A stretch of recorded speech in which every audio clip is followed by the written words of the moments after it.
बिस्मिल्लाहिर्रहमानिर्रहीम। अस्सलाम वालेकुम। आज के लेक्चर में आप सबको खुशामदीद। आज जो हमारा लेक्चर है वो है इनकम इलास्टिसिटी ऑफ डिमांड। इससे पहले गुज़श्ता लेक्चर्स के अंदर हम लोगों ने देखा था प्राइस इलास्टिसिटी ऑफ डिमांड को, कि प्राइस में चेंज आने की वजह से डिमांड क्या रिस्पांस शो करती है।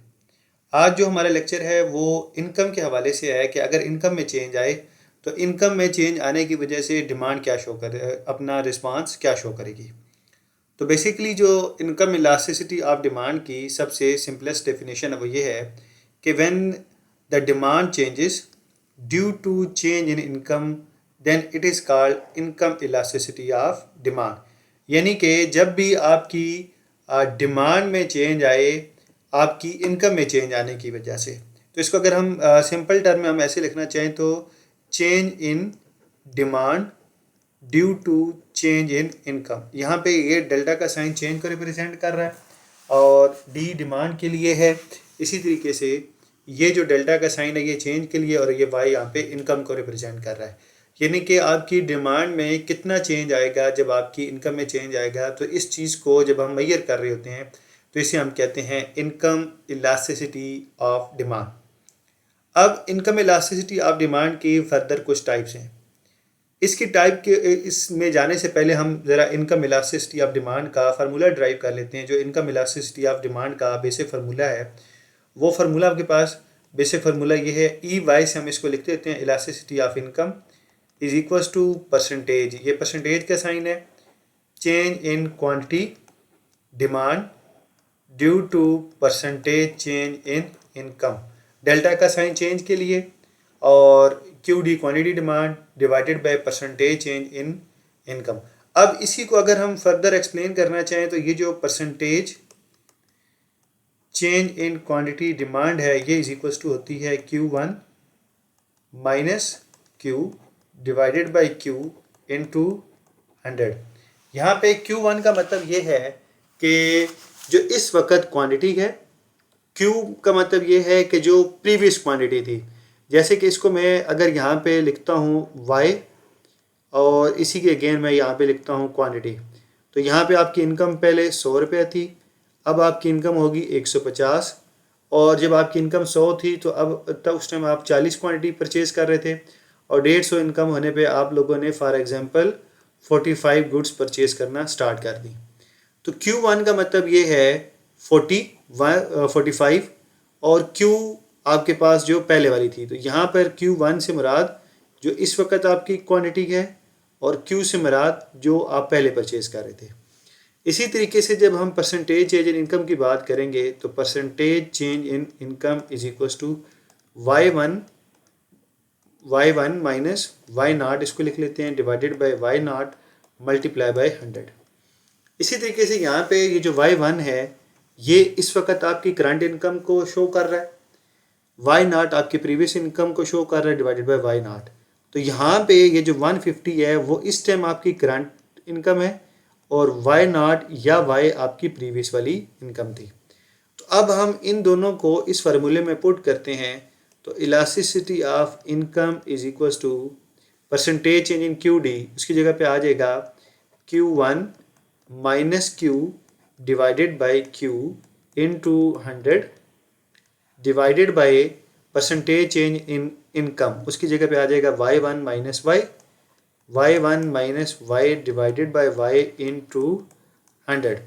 ये 100 इस 100 से कैंसिल आउट हो जाएगा, तो जो रिमेनिंग हमारे पास रह जाएगा वो रह जाएगा Q1 minus Q divided by Q over y1 minus y over y।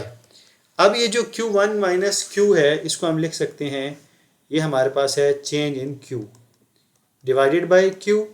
इसी तरीके से y1 माइनस y जो है ये हमारे पास आ जाएगा change in income divided by change income. इसी चीज़ को हम ज़रा अगर इस डिवीजन में के बगैर लिखना चाहें तो हम कैसे लिखेंगे, change in Q over Q। अब इस डिवाइड की जगह पे हम यहाँ पे ये डिवाइड का साइन यूज़ कर लेते हैं, चेंज इन y ओवर y। तो ये चीज़ अगर ऐसे लिखी हुई है, अगर इसको ऐसे लिखते हैं तो ये एक ही बात है।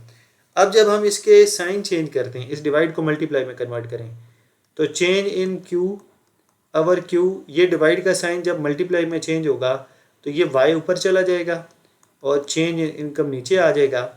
तो अब इलास्टिसिटी ऑफ इनकम का जो फार्मूला बनता है, तो हम चेंज ये चेंज इन क्वांटिटी और चेंज इन इनकम, इन दोनों को ज़रा एक ही डिवीजन के नीचे लिख देते हैं। चेंज इन क्वांटिटी और change in income into y by q. मैंने कुछ भी नहीं किया, मैंने जस्ट इतना किया यहाँ पे लास्ट स्टेप के अंदर कि जो चेंज वाले थे वो दोनों एक ही डिवाइड के नीचे कर दिए और जो ओरिजिनल क्वांटिटी और ओरिजिनल इनकम थी उनको मैंने एक साइड पे करके लिख दिया। तो ये हमारे पास ऐसे फार्मूला ड्राइव हो जाता है इलास्टिसिटी ऑफ इनकम का। अब अगर इधर से आप इलास्टिसिटी फाइंड करना चाहें तो चेंज इन क्वांटिटी, यानी कि क्वांटिटी में कितने का चेंज आया वो आप कैसे फाइंड करेंगे, 45 माइनस 40 करके, तो 4 आ जाएगा। चेंज इन इनकम यानी कि 150 माइनस 100 करेंगे तो वो 50 आ जाएगा। तो यहाँ पे 50 आ गया, यहाँ पे आपके पास 5 आ गया। इनकम, ओरिजिनल इनकम कितनी थी, ओरिजिनल इनकम कितनी है 100, क्वांटिटी ओरिजिनल क्वांटिटी कितनी थी वो थी 40। तो आप पुट करेंगे तो यहाँ पे आपके पास इलास्टिसिटी ऑफ इनकम का आंसर आ जाएगा। अब जब हम टाइप ऑफ इनकम इलास्टिसिटी में जाते हैं तो उसमें सबसे पहले आती है positive income elasticity. Positive income elasticity का मतलब ये है कि जब आपकी इनकम बढ़े और इनकम के बढ़ने की वजह से किसी भी चीज़ की डिमांड को आप बढ़ा देते हैं तो उसे हम कहते हैं पॉजिटिव इनकम इलास्टिसिटी। और ये नॉर्मली होता है नॉर्मल गुड के केस में, जब आपकी डिमांड बढ़ रही है, जब आप डिमांड को बढ़ा दें due to increase in income तो इसे हम कहेंगे पॉजिटिव इनकम इलास्टिसिटी, यानी कि दोनों सेम डायरेक्शन में मूव कर रहे होंगे तो इसे हम कहेंगे पॉजिटिव इलास्टिसिटी। और इस केस में इलास्टिसिटी ऑफ इनकम का जो आंसर आएगा वो पॉजिटिव आएगा। और ये नॉर्मली होती है नॉर्मल गुड्स के केस में। अब क्योंकि हर बंदे का इनकम लेवल डिफरेंट होता है, हर बंदे की प्रेफरेंस डिफरेंट होती है, तो हर बंदे के अकॉर्डिंग उसकी नॉर्मल गुड डिफरेंट होगी। लेकिन इसमें अब अगर हम सिंपलेस्ट एग्जांपल लेना चाहें तो वो ये है कि जब आपकी इनकम बढ़ी तो इनकम के बढ़ने के साथ आपने मटन को ज़्यादा ख़रीदना शुरू कर दिया, तो मटन आपके लिए नॉर्मल गुड हो गया। पहले आप लोग पब्लिक ट्रांसपोर्ट में सफ़र करते थे, अब आप लोगों ने अपनी गाड़ी ख़रीद ली तो अब आप उसमें सफ़र करना शुरू कर दिया है, तो ये आपके लिए आपके अकॉर्डिंग नॉर्मल गुड हो जाएगी। अब जब पॉजिटिव इनकम इलास्टिसिटी की बात करते हैं तो उसमें फर्दर आगे 3 टाइप्स आती हैं, जिसमें सबसे पहले आती है इनकम इलास्टिसिटी ग्रेटर दैन 1, यानी कि जब आपकी इनकम में थोड़ा चेंज आए लेकिन आपकी उस गुड की जो डिमांड है उसमें उससे ज़्यादा चेंज आ जाए, तो इसे हम कहेंगे इनकम इलास्टिसिटी ग्रेटर दैन 1। जैसे कि मिसाल के तौर पे आपकी जो इनकम में चेंज आया, मिसाल के तौर पे वो है 10% का, लेकिन जो आपने डिमांड बढ़ा दी वो मोर देन 10% बढ़ाई, फॉर एग्जांपल आपने 15% बढ़ा दी। तो इस केस में जब हम इन वैल्यूज़ को इस फार्मूले में पुट करेंगे जो कि है change in quantity demand over change in income, तो चेंज इन क्वांटिटी डिमांड में आ जाएगा 15 और चेंज इन इनकम में आ जाएगा 10। तो इसको जब हम सॉल्व करेंगे तो इसका आंसर आएगा ग्रेटर दैन 1। और ये नॉर्मली होता है लग्जरी गुड के केस में। जैसे कि जैसे लोगों की इनकम बढ़ती है तो लोग मे बी आईफोन परचेज़ करना शुरू कर देते हैं, इस तरह की जो लग्जरी ब्रांडेड चीज़ें होती हैं उनको ख़रीदना शुरू कर देते हैं। तो इसलिए लग्जरी गुड के केस में जो इनकम इलास्टिसिटी होती है वो हमेशा ग्रेटर दैन 1 होती है।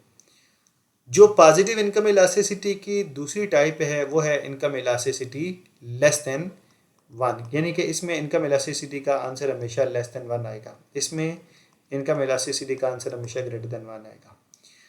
अब इनकम इलास्टिसिटी लेस दैन 1 होती क्या है, इसमें आपकी इनकम में ज़्यादा परसेंटेज चेंज आएगा लेकिन आपकी डिमांड में कम चेंज आएगा, ठीक है।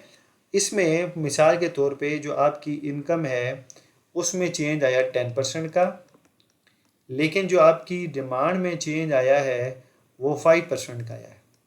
अब जब हम इसी को इस फार्मूले में पुट करेंगे percentage change in quantity demand divided by percentage change in income, यानी कि 5 डिवाइडेड बाय 10 करेंगे तो इसका आंसर डेफिनेटली लेस दैन 1 आएगा। और ये नॉर्मली होता है नेसेसिटीज़ के केस में, ऐसी चीज़ें कि जो आपने हर हाल में ख़रीदनी होती हैं, जैसे कि मिसाल के तौर पे हम ले लेते हैं फूड, मिसाल के तौर पे हम ले लेते हैं सोप। तो ये ऐसी चीज़ें जो आपकी इनकम चाहे जितनी मर्ज़ी क्यों ना ज़्यादा बढ़ जाए तो ये आप एक हाथ से ज़्यादा नहीं ख़रीदते, एक आप ख़ास मकदार में ख़रीदते हैं। तो इसकी वजह से जो बेसिक नेसेसिटीज़ होती हैं उसमें इनकम इलास्टिसिटी वो आपके पास हमेशा लेस दैन 1 आएगी। पॉजिटिव इनकम इलास्टिसिटी के अंदर जो आखिरी उसकी टाइप है वो यूनिट इलास्टिक डिमांड है। इसमें जो आपके पास इलास्टिसिटी ऑफ इनकम का आंसर आएगा वो हमेशा 1 आएगा। इसमें आपकी इनकम और आपकी डिमांड दोनों सेम रेशो से चेंज होगी, यानी कि आपकी इनकम में चेंज आया 10% का, तो इसकी वजह से जो आपकी डिमांड में चेंज आएगा वो भी 10% का होगा। जब हम इसको अब उस फार्मूले में पुट करेंगे, इस वाले में चेंज इन क्वांटिटी डिमांड 10% है, चेंज इन इनकम वो भी 10% है, तो इसका आंसर 1 आ जाएगा। यानी कि ऐसी कोई भी चीज़ जब आपकी इनकम और डिमांड दोनों सेम रेशो से बढ़ रहे होंगे तो वो आपके पास यूनिट इलास्टिक डिमांड आएगा। और ऐसा मेडिकल की चीज़ें, मेडिसिन, आपने कोई दवाई ख़रीदनी है, वो अमीर है या गरीब है, वो सारे एक ही पैटर्न पे ख़रीद रहे होते हैं, तो इसलिए इसमें जो इनकम इलास्टिसिटी है उसका आंसर हमेशा 1 आएगा। आखिरी जो इसके बाद जो हमारे पास नेक्स्ट टाइप है इनकम इलास्टिसिटी की है वो नेगेटिव इनकम इलास्टिसिटी है। नेगेटिव इनकम इलास्टिसिटी हमेशा हमारे पास आएगी इन्फीरियर गुड्स के केस में, इसकी एग्जांपल आती है।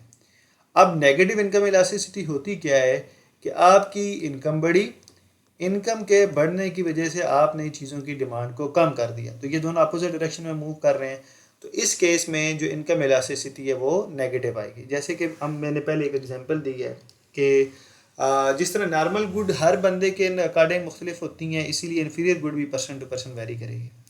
मिसाल के तौर पे आपकी इनकम बढ़ी, इनकम के बढ़ने की वजह से आपने मटन ज़्यादा ख़रीदना शुरू कर दिया, मटन की डिमांड को बढ़ा दिया, और आपने चिकन की डिमांड को क्या कर दिया, कम कर दिया। तो चिकन आपके लिए यहाँ पे इस वक्त हो गया इन्फीरियर गुड, और मटन की डिमांड को आपने बढ़ा दिया है, तो मटन इस टाइम हो जाएगा आपके लिए नॉर्मल गुड। अच्छा, इसके बाद जो लास्ट आती है हमारे पास वो है zero income elasticity. Zero income elasticity basically क्या होती है कि इसमें इलास्टिसिटी ऑफ इनकम का आंसर हमेशा ज़ीरो आएगा, कि आपकी इनकम में चेंज आ रहा है, लेकिन इनकम में चेंज आने की वजह से डिमांड में कोई चेंज नहीं आ रहा, आपकी डिमांड क्या हो जाएगी, कांस्टेंट हो जाएगी। तो इस केस में जो इनकम इलास्टिसिटी है उसका आंसर हमेशा ज़ीरो आएगा। मिसाल के तौर पे आपकी जब इनकम बढ़ी है, तो अगर हम बात करें नमक की, तो चाहे आपकी इनकम जितनी मर्ज़ी बढ़ जाए या आपकी इनकम जितनी मर्ज़ी कम हो जाए, तो इसकी वजह से जो आपकी नमक की डिमांड है उस पर किसी किस्म का कोई इफ़ेक्ट नहीं आ रहा होता। तो कोई भी ऐसी चीज़, कोई भी जो हाउस होल्ड इनकम के बढ़ने की वजह से वो उनकी डिमांड को बढ़ा नहीं रहा और ना कम कर रहा है, तो उस केस में आपके पास जो इनकम इलास्टिसिटी है उसका आंसर हमेशा ज़ीरो आएगा, और इसे हम ज़ीरो इनकम इलास्टिसिटी कहते हैं। तो ये आज का हमारा टॉपिक था जिसमें हम लोगों ने इनकम इलास्टिसिटी ऑफ डिमांड को डिटेल में डिस्कस किया। अगर इसके हवाले से आपका कोई भी क्वेश्चन हो तो आप कमेंट सेक्शन में पूछ सकते हैं। उम्मीद करता हूँ कि आज का लेक्चर आपको समझ आया होगा और ये वीडियो आपको पसंद भी आई होगी।